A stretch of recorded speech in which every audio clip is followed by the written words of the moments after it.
بسم الله الرحمن الرحيم. الحمد لله رب العالمين، والصلاة والسلام على رسوله الأمين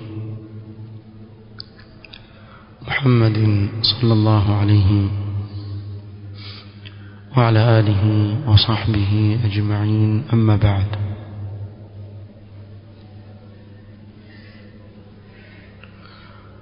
tuendelea na risala إتحاف الأنام بشرح أحاديث أحكام وآداب الصيام.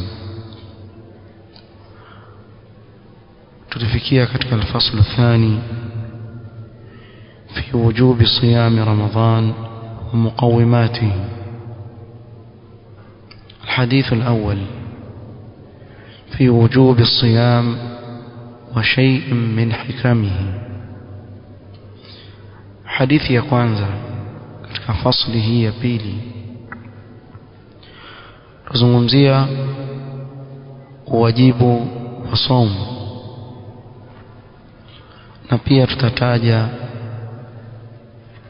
katika hikma za Allah subhanahu wa ta'ala kuwajibisha ibada ya saumu. عن عبد الله بن عمر رضي الله عنهما أن النبي صلى الله عليه وسلم قال: بني الإسلام على 5: شهادة أن لا إله إلا الله وأن محمد رسول الله، وإقام الصلاة، وإيتاء الزكاة، وحج البيت، وصوم رمضان. متفق عليه. متوم صلى الله عليه وسلم asema بني الإسلام على 5: Uislamu umejengwa juu ya nguzo 5.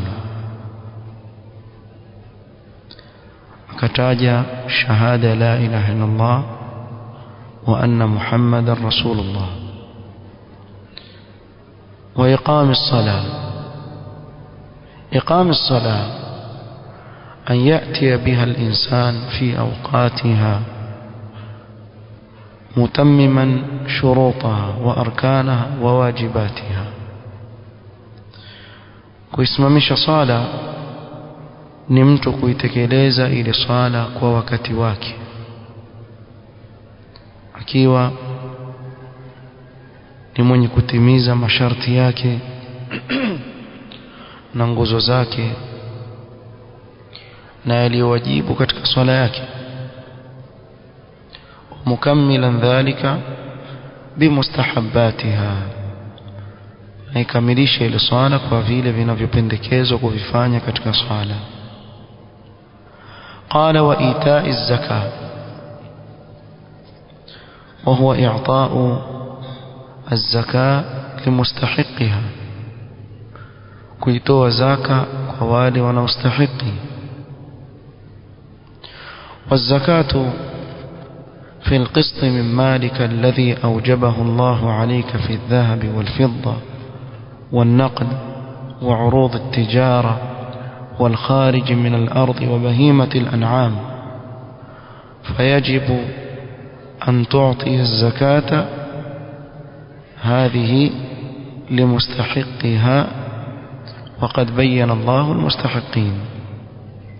نزاكا لسehemu katika mali yako ambayo Allah subhanahu wa ta'ala amekuwajibishia wewe kuitoa katika dhahabu, fidda, katika pesa, katika biashara yako unaoifanya, na kile kinachotoka katika ardhi na wanyama hoa, na ni wajibu kuitoa zaka kwa wale wenye kustahiki, na wale wanaostahiki Allah subhanahu wa ta'ala amewaeleza katika kitabu chake, na hii ina sehemu yake maalum. ثم قال: وحج البيت، وهو قصد مكة لأداء المناسك na kuikusudia Makka kwa ajili ya kutekeleza matendo ya haji. وقد فرضه الله على هذه الأمة السنة 9 والعاشرة من الهجرة. na Allah subhanahu wa ta'ala amewajibisha ibada ya haji katika mwaka wa 9 au wa 10 baada ya hijra. قوله وصوم رمضان هو صوم الشهر الذي بين شعبان وشوال. kufunga ule mwezi ambao uko baina Shaaban na Shawwal. وفرض في السنة الثانية من الهجرة. na kufunga Ramadhani kumewajibishwa na kufaradhishwa katika mwaka wa 2 baada ya hijra. hii ni katika kuizungumzia mufradat زي حديث ما يؤخذ من الحديث. فوائد zinazopatikana katika hadithi hii. اولا أهمية هذه الأركان الخمس. umuhimu wa hizi nguzo 5 حيث بني عليها دين الإسلام. nguzo hizi 5 ndizo zimejengewa juu yake dini ya Uislamu. فمن أنكر واحدا منها فليس بمسلم. yoyote anayekanusha moja katika hizi nguzo 5 huyo sio muislamu. ثانيا الصلاة أعظم أركان الإسلام بعد الشهادتين. صلاة ni nguzo tukufu kabisa katika nguzo zote baada ya shahada mbili. وهي عماد الدين. الصلاة ndio nguzo ya dini. والصلاة فرض يومي ممتد إلى آخر العمر. na sala ni faradhi ya kila siku ambayo itaendelea mpaka mtu aondoke hapa duniani. Sala kwake ni faradhi, na hakuna siku itafikia kuwa sasa hivi swala imeanguka kwa mtu fulani. Swala itabakia kuwa ni wajibu. na hapa kuna kosa ambalo lafanywa na baadhi ya wanaofunga.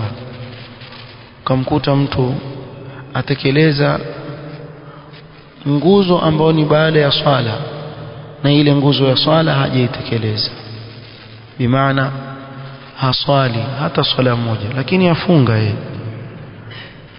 watu kama hao wajisumbua katika kufanya ibada zao. Pika biriani ama pilau kula, wajisumbua kwa sababu anayewacha swala ni kafiri, na kafiri hakubaliwi ibada zake mpaka asilimu. Kwa hiyo mwanzo rudi uswali, ukisha swali ndio ufanye ibada ya somo. Ama ikiwa ni wale ambao hucheza karata wakaoana wanaume wazima usiku mzima, wasikia wapiga vigelegele, waoana wao waume, tena wajinasibisha na Uislamu, mpaka ikifikia saa 9 za usiku, saa 10 waende wakapige daku lao, eti wala daku pia wale washibe. Wakishashiba huenda kulala, na mtu anapolala saa 10 nafikiri wafahamu kuwa salatul fajr ishafanya nini, shampita. Na huyu hugeuza ule mchana kuwa ni usiku na usiku kuwa mchana, bimaana alala mpaka ifike magharibi. Magharibi pengine ndio atakuja msikitini, pengine magharibi atakuja msikitini, na wengine hata hiyo magharibi pia haswali, abaki nyumbani aletewe kilichoandaliwa ale. Akimaliza kula basi azunguke atembeze uji mjini mpaka ifikie wakati wa karata tena usiku, akusanyike na wenzake. Huyu hafanyi ibada ya somo, huyu walala tu, kazi yake ni kulala, na hakuna chochote atakipata isipokuwa ni ule usingizi alioshiba nao. Sababu asiyeswali ibada yake ya somo haikubaliwi. Mtu achunge. العهد الذي بيننا وبينهم الصلاة فمن تركها فقد كفر. من يكويواcha صلاة amekufuru. ثالثا وجوب دفع الزكاة لمستحقيها.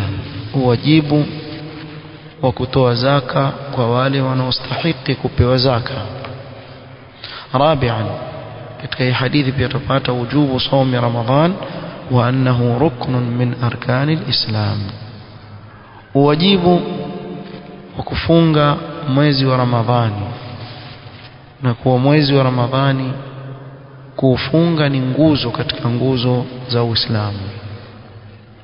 Khamisan, wujubu hajji albayti alharam liman kana mustati'an, au wujubu hajji bayti llahi alharam liman kana mustati'an, wajibu wa kuhiji katika nyumba ya Allah subhanahu wa ta'ala, almasjid alharam, katika alkaaba, nyumba kongwe, wajibu wa kuhiji kwa mwenye uwezo.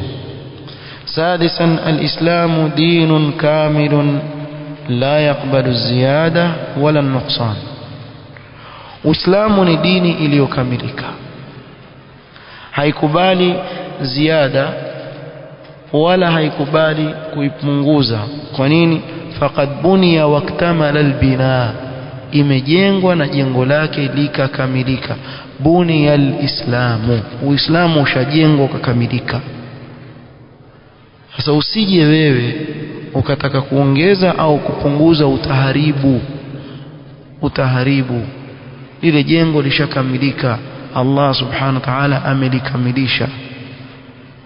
Hakuna la khairi isipokuwa Mtume Muhammad sallallahu alaihi wasallam amewafundisha umma wake, na hakuna la shari isipokuwa Mtume sallallahu alaihi wasallam aliwatahadharisha umma wake kutokana na shari kama hiyo. Hizi ni baadhi ya fawaid zinazopatikana katika hadithi ya buniya alislamu ala khamsi. Katika hikma za siyam, hikma ambazo Allah subhanahu wa ta'ala kwa sababu yake amefaradhisha saum. Awalan, min hikam as-siyam wa asrarihi annahu ibadatu Allah ta'ala yataqarrabu al-'abdu fiha ila rabbih بترك ما يحب ويشتهي طاعة لربه وامتثالا لأمره، فيظهر بذلك صدق إيمانه وقوة محبة العبد لربه ورجاء ما عنده، لأنه علم أن رضا مولاه في ترك شهواته فقدم رضا مولاه على هواه. katika hikma za saum na siri zake, la kwanza kabisa, saum ni ibada ambayo mja humwabudu Mola wake kwa ibada hii, kwa kuacha kile anachokipenda na kukitamani kwa ajili ya kumtii Mola wake na kutekeleza amri yake, na kwa kufanya hivi hudhihiri ukweli wa imani yake na kule kumpenda mja kikweli Mola wake Allah subhanahu wa ta'ala, akiwa atarajia kile kilichoko kwa Mola wake katika malipo mazuri. Na pia kwa sababu amefahamu mja kama huyu kuwa radhi za Allah subhanahu wa ta'ala zipo katika mtu kuacha matamanio ya nafsi yake, kwa hivyo akatanguliza radhi za Allah subhanahu wa ta'ala au kinachomridhisha Allah subhanahu wa ta'ala juu ya kile kinachotaka nafsi yake. Na hii ni hikma kubwa sana. Thania, min hikam as-siyam annahu sababun littaqwa, katika hikma za funga ni kuwa saumu ni sababu ya mtu kupata uchamungu wa tazkiyati nafsi, na kuitakasa na kuisafisha nafsi yake, itaati llahi fima amar walintihai amma naha, kwa kutekeleza au kwa kumtii Allah subhanahu wa ta'ala katika kutekeleza maamrisho yake na kujiepusha na makatazo. Qala Allah ta'ala: يا أيها الذين آمنوا كتب عليكم الصيام كما كتب على الذين من قبلكم لعلكم تتقون. والتقوى جماع خيري الدنيا والآخرة، وكل ثمرة من ثمار الصيام فهو ناشئة عن التقوى.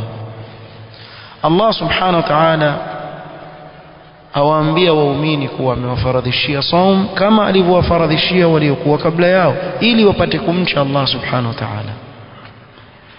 Na taqwa imekusanya khairi ya dunia na akhira, na kila tunda katika matunda mazuri ya funga yametokamana na hii taqwa. ukimwona mtu amekuwa mkarimu ujue ni ule uchamungu ushaanza kuingia katika moyo wake. Ukimwona mtu amewacha kila aina ya tabia mbaya ujue ni taqwa. Kwa hivyo matunda mazuri yote ya saum yatokamana na taqwa. ثالثا هو من أعظم الطاعات فهو سر بين العبد وبين ربه فهو الغاية في أداء الأمانة. صوم ni katika taa na katika ibada tukufu mno na ni siri baina mja na Mola wake na ni upeo katika kutekeleza amana, kwa sababu aweza mtu kujificha akala akanywa akamaliza kisha akatoka akajifanya mfunga. Nani atakayejua? Ni yeye na Mola wake Allah subhanahu wa ta'ala. Kwa hivyo kule kufunga kwake ni kuonyesha uaminifu wake alionao, ule uaminifu aliokuwa nao, na yajenga uaminifu kwa mtu kuwa aweza kutekeleza ibada ya saum bila ya mtu kumsimamia. Ni Allah pekee yake anajua siri hiyo. Rabi'an innahu tahallim bifadilati as-sabr. Kufunga ni kujipamba na tabia na fadhila ya subra. Faqad jamaa anwa' as-sabr ath-thalatha. Saumu imekusanya anwa' as-sabr au aina za subra tatu: sabrun ala ta'ati Allah wa sabrun an ma'siyati Allah wa sabrun ala aqdari Allah al-mu'lima. Subra iko katika vigawanyo vitatu. Sabrun ala ta'ati Allah, kusubiri katika yale mazito unayoyapata ili kumtii Allah subhanahu wa ta'ala. Mtu aketi na njaa na kiu ajizuia na shahwa kwa ajili ya kumtii Allah subhanahu wa ta'ala, ile ni sabr. Wa sabrun an ma'siyati Allah, ajizuia kutokana na kile alichokatazwa akikifanya ni maasi. Kwa hivyo katika saumu pia kuna kusubiri kutofanya maasi.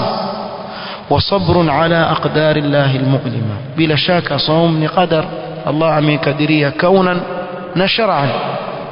Kwa hivyo akisubiria amesubiria qadari ya Allah subhanahu wa ta'ala, na pengine huenda akawa amepata uzito ndani yake akasubiri hivyo hivyo. Khamisan أن الغني يعرف حاجة الفقير فيرق له ويرحمه. mwenye uwezo akifunga hujua ile haja aliyokuwa nayo fakiri na maskini, na moyo wake hulainika akamuonea huruma. والإنسان قد لا يعرف ولا يقدر حاجة المضطر وألمه إلا إذا جاع فيرحم بذلك إخوانه الفقراء. na kuna baadhi ya watu ambao hawajui njaa kabisa, yeye daima nshiba, kuanzia mke mpaka alali ameshiba.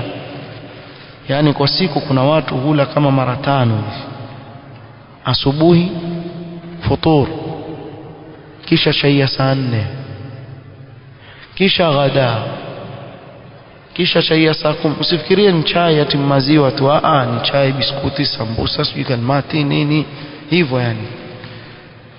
Kisha pale magharibi akikaa akiangalia habari pia uvuta. Kisha baada ya isha ndio yula asha sasa, na asha akila atakula mpaka ashibe kama wajiba 5-6 yani. Utafikiri iwafugwa kwa ajili ya kuchinjwa. Kwa hivyo iwala mpaka ashibe kisha iwalala. Akiamka asubuhi kitu cha kwanza tu yakisikia, yani akili iko kwenye matumbo yake, afikiria wakati gani nitakula nitashiba. Sasa mtu kama huyu atakumbuka lini kuwa kuna watu ambao hukaa na njaa siku nzima? Hata akimuona yule jirani yake hukaa na njaa, akili yake haimtumi kabisa. Lakini akishakaa na njaa yeye atakumbuka kuna wenzake ambao kumbe watu wapata tabu. Kwa hivyo moyo wake utalainika na kuwaonea huruma wale wenzake. Sadisa anna fihi tadyiqan limajari ash-shaytan, kuna kudhiki njia za shetani katika mwili wa mwanadamu. Liannahu bikathrati alghadha'i tamtali'u al'uruq daman fatattasi'u, mtu akila sana mishipa yake ufunguka ikawa damu yapita kwa nguvu, mishipa imefunguka. Fabiqillatihi tadhiqu almajari, lakini akipunguza kule kula zile njia au ile mishipa upata dhiki, yani urudi chini kidogo. ومجاري الدم هي مسالك الشيطان لقول النبي صلى الله عليه وسلم الشيطان يجري من ابن آدم مجرى الدم. na sehemu za kupita damu ndio anapopita shetani, kwa maneno ya Mtume صلى الله عليه وسلم shetani hupita kwa mwanadamu kwa ile mishipa ya nini, ya damu. ولهذا أمر الذي لا يستطيع الباءة أن يصوم لتضيق مجاري الدم ويقل الشبق. na kwa sababu hiyo ameamrishwa yule asiyeweza kuoa afunge, ili zile njia za kupita damu zipate kufinywa, shetani asipate njia ya kuweza kumpeleka katika shahwa. Kwa hivyo itapunguza ile shahwa yake. na mara nyingi utaja hapa kwa kuna baadhi ya harakiyin usema hii hadithi ya zamani ya kufunga. Siku hizi fitna iko usiku na mchana, kwa hivyo hata ukafunga basi utafunga na usiku, usema hivyo wao. La wallah, akili ndogo ya mtu anayezungumza kama hivi, hajui kwa nini ameambiwa afunge. Hebu jaribu wewe, hata wewe uliye na mke, hebu funga kama wiki 2 hivi mfululizo, kisha ujione kama usiku uombe udhuru kila siku. Tuomba udhuru, tunachoka, tunamwona mshipa, tunamwona nini, kwa sababu yapunguza shahwa ya yule anayefunga. na ndio maana akaamrishwa ambaye hawezi kuoa afanye nini, afunge. سابعا من حكم الصيام ما يترتب عليه من الفوائد الصحية. katika hikma za som ni zile faida za kiafya zinazopatikana katika mtu kufunga, التي تحصل بتقليل الطعام. na sote tufahamu kwa kila ukila kiasi kidogo, yakfika ibn adam luqaymat yuqimna sulbak, kama alivyosema Mtume صلى الله عليه وسلم, ya kutosheleza wewe mwanadamu matongi yanaweza kusimamisha mgongo wako ukatembea kufanya shughuli zako. fa in kana la mahalata, hakuna njia nyingine, fa thuluthun li ta'amihi wa thuluthun li sharabihi wa thuluthun li nafsihi. ikiwa hakuna budi isipokuwa kula tu, basi gawanya tumbo lako mara 3. weka thuluthi moja ya chakula, thuluthi nyingine ya maji, na thuluthi nyingine ya kuvuta pumzi. lakini ndiyo tunavyofanya hasa ikifika katika mwezi wa Ramadhani. hata ile hikma ya kupunguza chakula pia huyo haitaki, maana akifika magharibi ni kama alipa kisasi. mwanzo akiwa mfunga huwa yuwawaza, mimi sasa nikapata nini ndio nitasikia raha.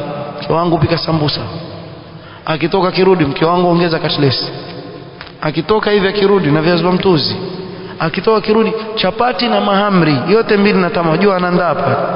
akigundua magharibi maidatu taam imejazwa kula ma ladha wa tab.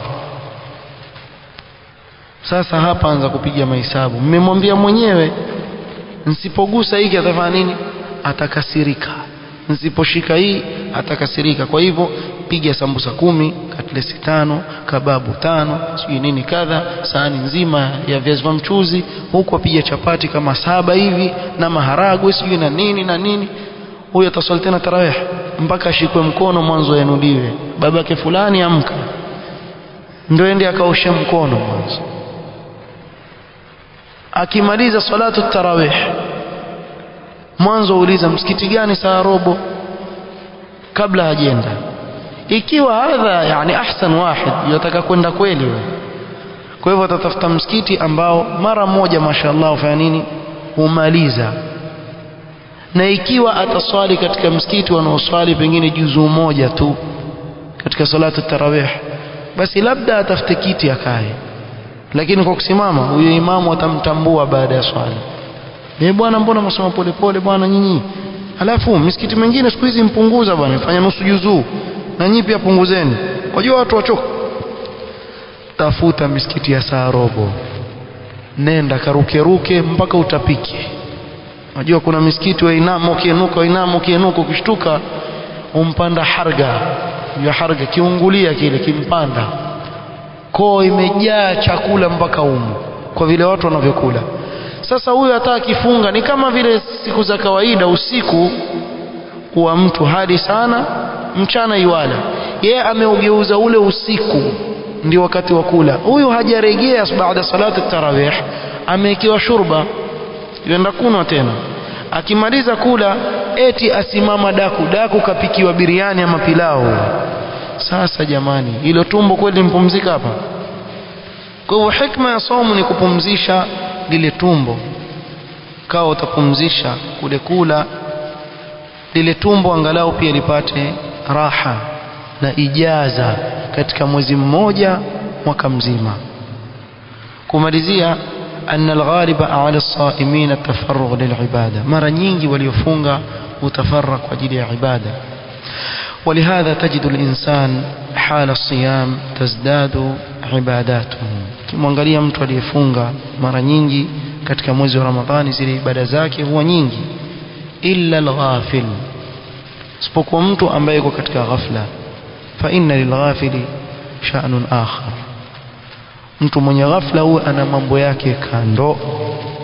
Ramadhani ameipangia. Sasa hivi kuna wengine ndio wakukuta ile makiram na karata zikawekwa tayari na dhumna zikatolewa na watu wakatengeza mabenchi ya kucheza keram na kila kitu wakapanga vizuri kabisa. Mwaka mzima alikuwa hachezi, hana muda huo.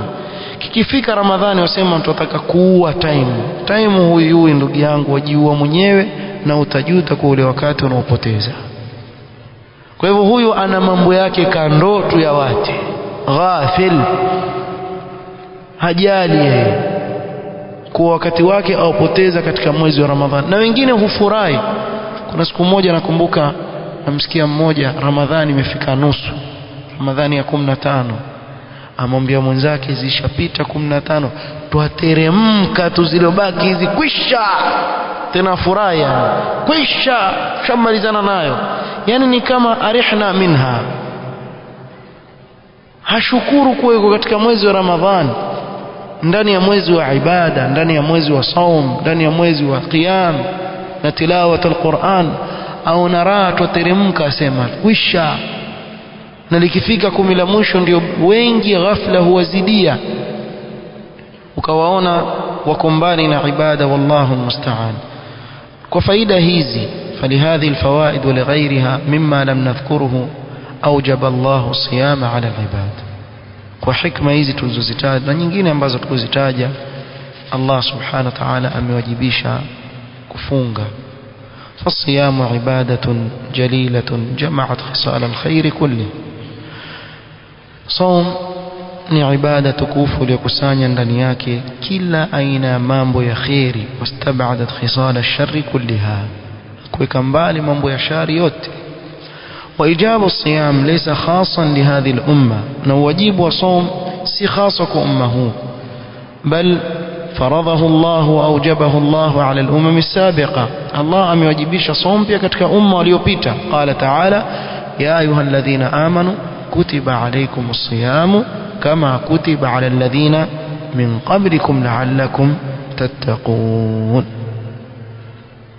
وهايا ni baadhi ya yale yaliyopelekea kufaradhishwa ibada ya saum. نكتفي بهذا القدر، والله تعالى أعلم بأحكامه. سبحانك اللهم وبحمدك، أشهد أن لا إله إلا أنت، أستغفرك وأتوب إليك.